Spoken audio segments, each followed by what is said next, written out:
Hello and welcome to scrapbookingstation.com. In this video we're going to create name frames. Actually, I've changed the title to In a Word. And these are wall frames that you can make. This one I just finished for my daughter, her new apartment at college. So it's got her and a photo of some roommates. But typically I've used them for gifts and for my own home. This is my name, so I hang that up. And then this was, or is, a gift for a friend. Anyway, I'm going to start at the very beginning and create a welcome sign for my entryway at my house. So anyway, I'm going to move the camera to over my shoulder, and then we'll take a look at my supplies and get started. Okay, so here we're looking at my color palette, and this green is a mellow moss, which goes spot on with my walls here at the lodge. And then I've got a chocolate chip, a pattern paper. For my letters, I'm going to use a base of vanilla, natural vanilla cardstock. I've got my daubers. Then I've got a couple fern images that I'm going to use along with some inks. So I've got coordinating inks, my embossing powder. I also brought a Stays On the Timber Brown. But I think the highlight of this frame anyway is going to be a new product that I picked up, and we'll see how it works.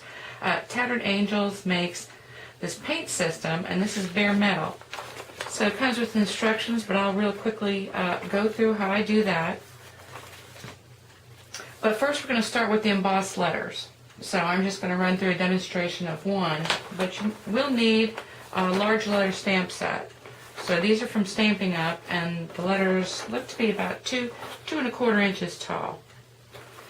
And so if you use a letter this size, you're looking at your frame, which is 12 by 3. And I get these from Walmart for about $5. Anyway, it's about 12 by 3, and the only thing you need to keep in mind is that you've got about 1/4 inch all the way around that is not going to show because of the edge of the frame. Anyway, so let's get started with the embossing. I'll move this stuff out of the way and emboss a letter or two. And then we'll get started on the background and my new technique. So I'll be back in a bit. Okay, I'm back, and I actually decided to do some background stamping behind my letters that I'm going to emboss. And so I used a couple different techniques. I used my fern template and my daubers to create these moss green ferns. And that was just pat, dabbing it in ink and going and then repositioning the template. And then I used a stipple brush for the really rust and put some of those in there. The next thing I did was I took this fern stamp and I stamped where these yellow images are. Then I've got another fern looking sort of stamp that I used with crumb cake to create these fine images. And then lastly, I used my spritzer and my Close to Cocoa Stampin' Right marker and sprayed these little spots in some of the areas that were missing some color. And so that's the background. And then I switched actually my stamp from my letters to Early Espresso, only because I wanted to make sure that they showed up. Now I finished the W, so I'm going to stamp in the middle here and then emboss it and then tear the edges, and then I'm going to dauber. So let me do the E and then we'll move along. And I did misspoke earlier. The frame is actually 12 by 5 inches wide, which makes a little more sense. So I've got my E stamp, my Versamark, got my powder, and it's clear embossing powder from Stampin' Up that I'm using, and my Early Espresso stamp pad. So let's get that out of the way. And the first thing I want to do, because I'm using regular ink, is use my Versamark and make sure it gets on there really well. And that's just so that it stays nice and wet while I'm embossing. And then I'm going to put it in my Early Espresso, just up and down a little bit, because I'm going to make sure I got a good coat of ink. And then I'm going to pop it right in the middle, because again I want to tear the top and bottom of all these letters. Okay, then real quickly, I'm going to get my embossing powder. And you want to be pretty quick about this, which is why I only do one letter at a time. Shuffle it around, make sure it's covered good. And now I would actually move this and dry it elsewhere, but since this is my camera angle, and that embossing powder will last forever because all that goes right back into the container. And now I just use a small travel blow dryer. It just seems to cover a bigger area than the small tip stylus kind of heat guns. And you're going to see it start to switch, and you want to make sure they're good. And that's my E. So I'm going to continue on with the rest of my letters, and then, well, I've got my Early Espresso out. I've got my dauber. And what I'm going to do with each of my letters is put a little bit in ink. I just want to try and make sure, and come around the edges. And I think when you see what I'm going to use for the background of the whole frame, I think this color is going to work better because it's a little brown black, and that's what I'm needing. More of a metal color. And just do that as much as you want, and that's going to be my first letter. Okay, well, let me finish up with the rest of the letters, then I will be back to do the background. See you in a bit.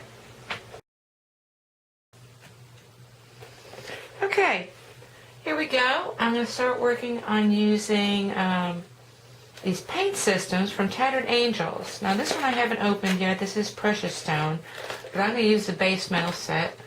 It comes with a booklet, and I'm just going to follow the instructions. Now what I want to do is, this is the base cardstock for my In a Word frame.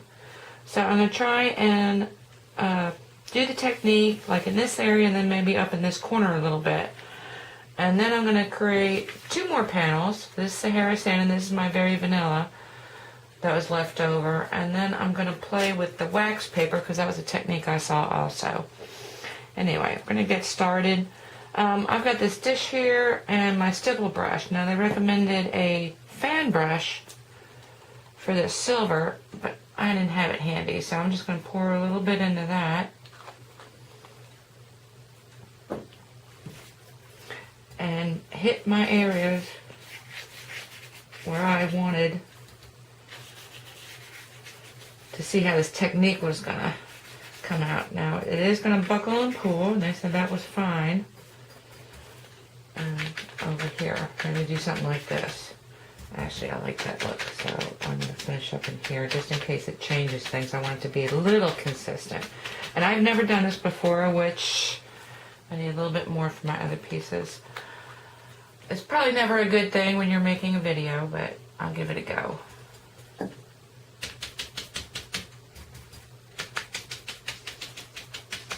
going to do the same thing here. A little more.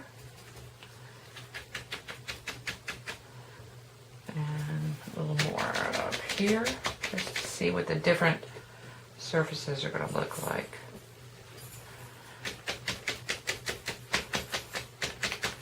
And then, as I said, I've got this wax paper here, which you probably can't see. I'm going to try and spatter that. I can't see it, so I'm going to do it this way. And I'll use up the rest of that. Okay, you're not really supposed to have anything dry before moving on to the next step. So I'll close that off, and that's it with the brush. From now on, we just spritz with the sprayers. So this was actually Soft Pewter Glaze is what it's called.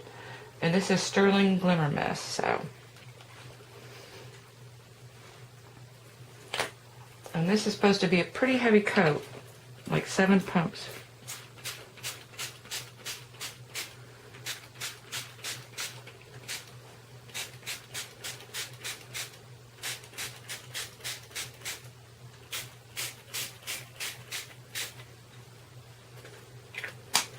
Okay, now then very lightly, I'm going to use the third step, which is iron, or a chalkboard look.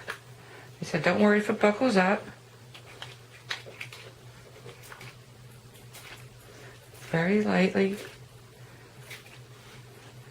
like so.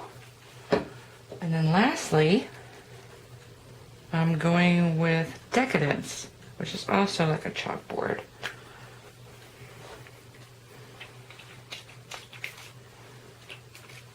And again, very lightly in those areas. And then they suggested if you wanted to, you could come back with a little more of your silver. So I'm going to go ahead and do what they suggest.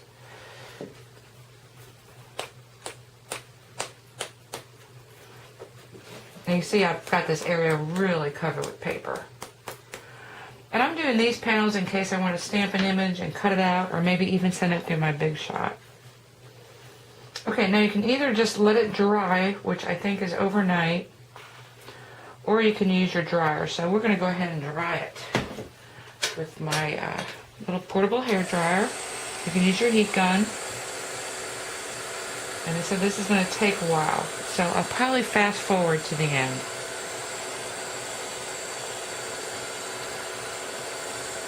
Let me just see how quickly this is going to work. Now this cardstock is a textured mellow moss.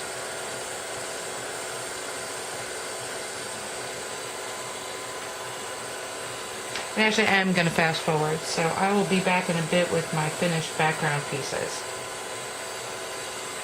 Alrighty, so actually the drying didn't take as long as I thought it did, and I don't know if you can see this shimmer, but it really does look metallic, and I think it's going to make a wonderful backdrop for my welcome letters. So I've got that, and I'm going to do some other things with different papers and textures, but I'm also going to use, these are the other two pieces. So this was on the textured metal moss. And then this is a design that came out of the natural. I think it's beautiful. I don't know that if you can see it shining, but it's got a real sheen to it. And then this was on the Sahara sand, kind of the same thing.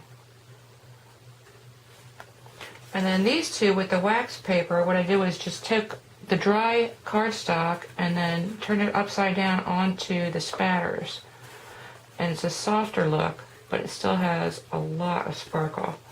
And then this one, so I did that one first, and it picked up a little more, and then this was the last one. So anyway, I'm going to see if I can't use these panels also in my frame, and when I get back, I'll have this piece together, and we'll take a look at the finished project. Okay, here we are with my finished in a word frame.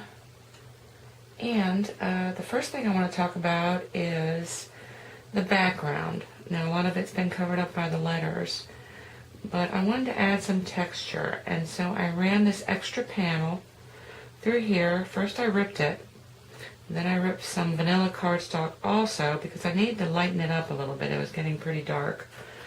And I ran that through this wood grain and dry embossing folder. So I got a little bit of texture, and of course the same sort of splatter that I've got on the rest of my picture here.